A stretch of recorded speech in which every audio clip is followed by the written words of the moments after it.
पंचम परिच्छेद। ब्राह्मण भक्तों के संग। अब पत्तलें पड़ रही हैं दक्षिण के बरामदे में।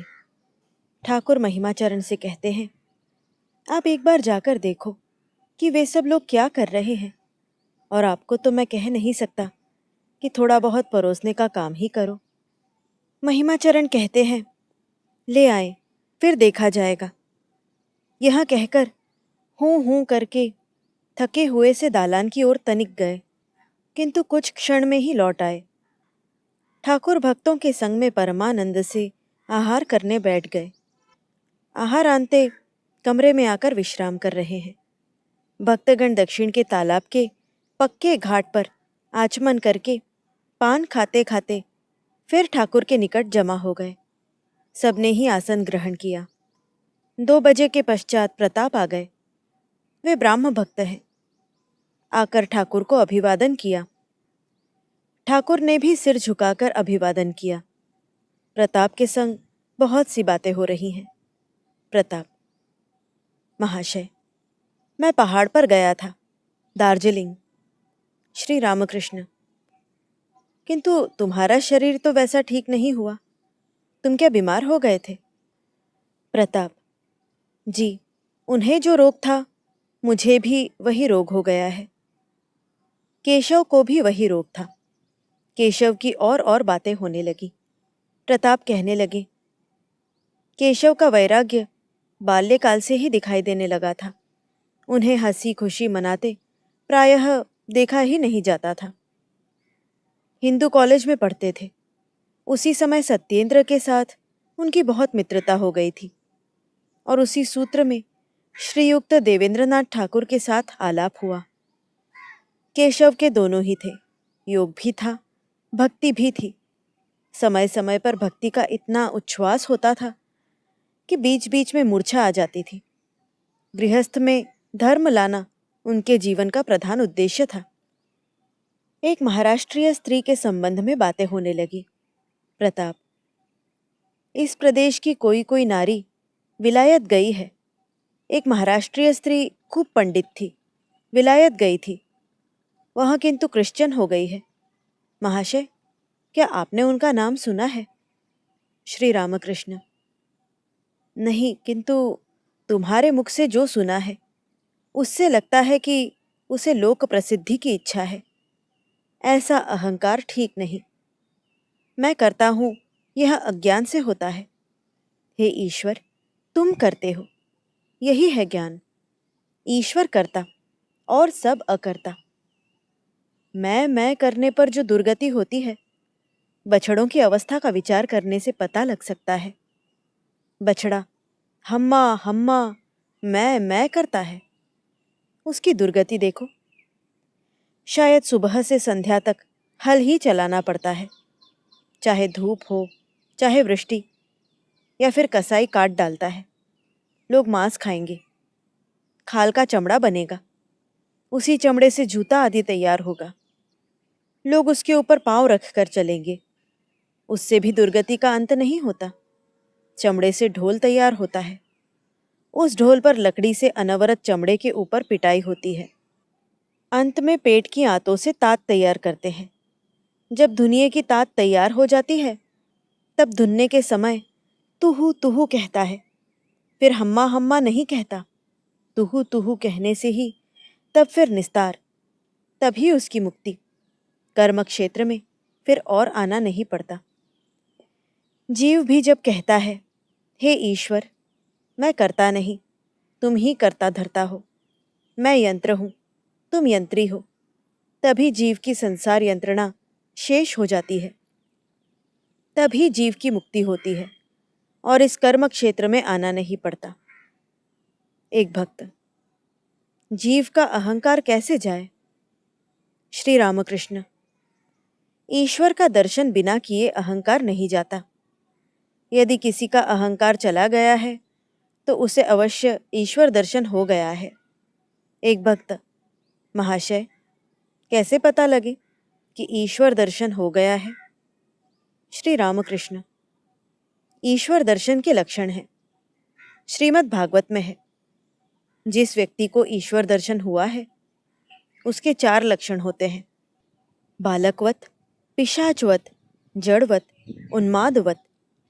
जिसे ईश्वर दर्शन हो गया है उसका बालक जैसा स्वभाव हो जाता है, किसी भी गुण का बंधन नहीं, त्रिगुणातीत। और फिर शुचि अशुचि उसके लिए दोनों ही समान होते हैं, तभी पिशाचवत।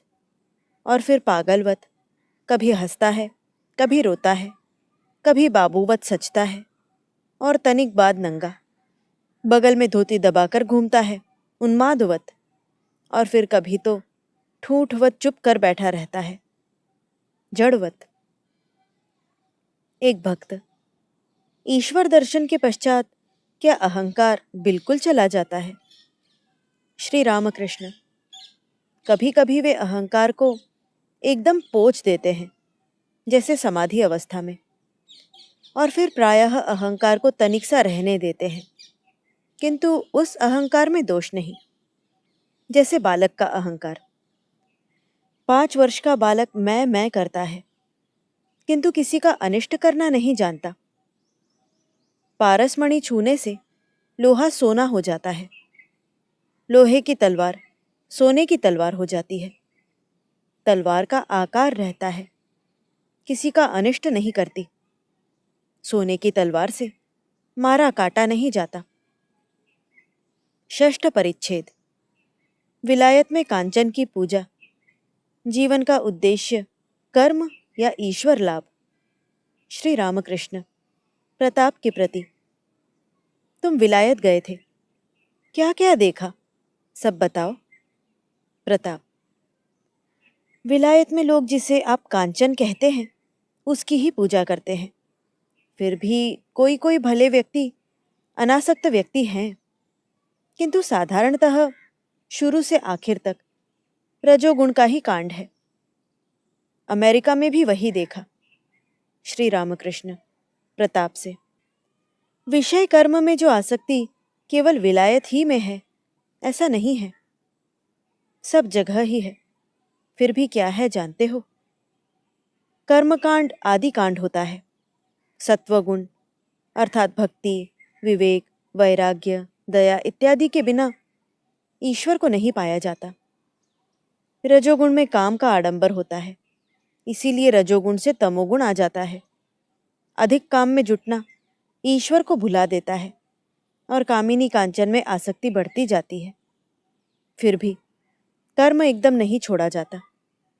तुम्हारी प्रकृति तुमसे कर्म करवाएगी, उसकी तुम चाहे इच्छा करो या न करो। तभी तो कहा है अनासक्त होकर कर्म करो। अनासक्त होकर कर्म करना अर्थात कर्म फल की आकांक्षा न करना। जैसे पूजा जप तप करते हो, किंतु नाम यश के लिए नहीं अथवा पुण्य कमाने के लिए नहीं। इस प्रकार अनासक्त होकर कर्म करने का नाम है कर्मयोग। है बहुत कठिन। एक तो कलियुग है, सहज ही में आसक्ति आ जाती है, पता भी नहीं लगने देती।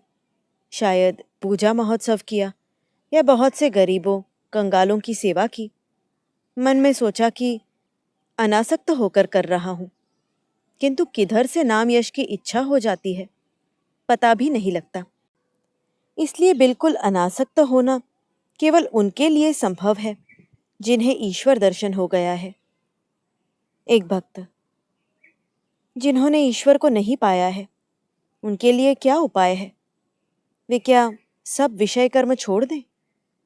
श्री रामकृष्ण: कली में भक्ति योग, नारदीय भक्ति, ईश्वर का नाम गुणगान करना और व्याकुल होकर प्रार्थना करना, हे ईश्वर मुझे ज्ञान दो, भक्ति दो, दर्शन दो। कर्मयोग बड़ा कठिन है, इसलिए प्रार्थना करनी चाहिए, हे ईश्वर मेरा कर्म कम कर दो और जितना कर्म रखा है उसको भी जैसे तुम्हारी कृपा से अनासक्त होकर कर सकूं, और फिर जैसे अधिक कर्मों में जड़ित होने की इच्छा न हो। कर्म छूटने वाला नहीं है। मैं सोचता हूँ, मैं ध्यान कर रहा हूँ, यह भी कर्म है। भक्ति लाभ हो जाने पर विषय कर्म अपने आप ही कम हो जाते हैं और फिर अच्छे भी नहीं लगते। मिश्री का शरबत पीने पर राब का शरबत कौन पीना चाहता है? एक भक्त: विलायत के लोग केवल कर्म करो कहते हैं। कर्म तो फिर जीवन का उद्देश्य नहीं। श्री रामकृष्ण: जीवन का उद्देश्य है ईश्वर लाभ। कर्म तो आदि कांड है, जीवन का उद्देश्य नहीं हो सकता। फिर निष्काम कर्म भी एक उपाय ही है, उद्देश्य नहीं। शंभू ने कहा, अब यही आशीर्वाद करो कि जो पैसा है वह सद्व्यय में जाए, अस्पताल डिस्पेंसरी बनाने में, सड़क मार्ग कुएं बनाने में। मैंने कहा, ये समस्त कर्म अनासक्त होकर कर सकना तो अच्छा है, किंतु है यह बड़ा ही कठिन। और जैसे भी हो, यह स्मरण रहे कि तुम्हारे मानव जन्म का उद्देश्य है ईश्वर लाभ, अस्पताल डिस्पेंसरी बनाना नहीं। कल्पना करो, ईश्वर तुम्हारे सामने आए हैं, आकर कहते हैं तुम वर मांगो, तो फिर तुम क्या यही कहोगे कि मुझे कुछ अस्पताल डिस्पेंसरी बनवा दो?